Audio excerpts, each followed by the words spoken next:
I don't know if I should record this thing. So this was a big pile of dirt. It's like a mining dirt. Eh, but the way the installers ran the cables here, they came from underneath, which is not a bad thing to run the cables.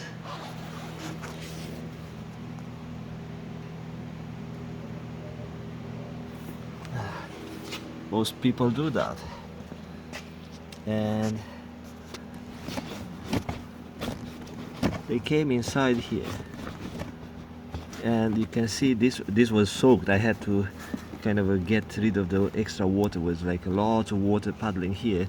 But look at this harness. The harness is sitting in a pile of not only dirt and mud, but it's all wet. And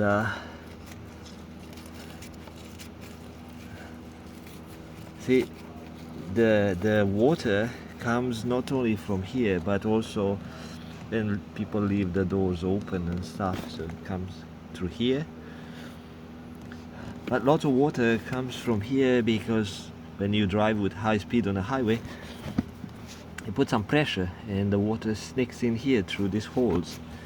The manufacturer installed this cable here, but it is special grommet. Now if you cut a hole in here to run your cables and you don't care about the consequences, the customer end up with trouble in the harnesses. So I'm not saying this water is going to cause trouble, but it's going to cause rust right here. So lots of rust, and let's say 5-10 years later, the water gets in through here. I already see some cut into probably just paint or sealant from the manufacturer, from the frame, I mean from the body.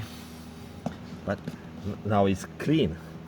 You don't see what you didn't see what was here earlier.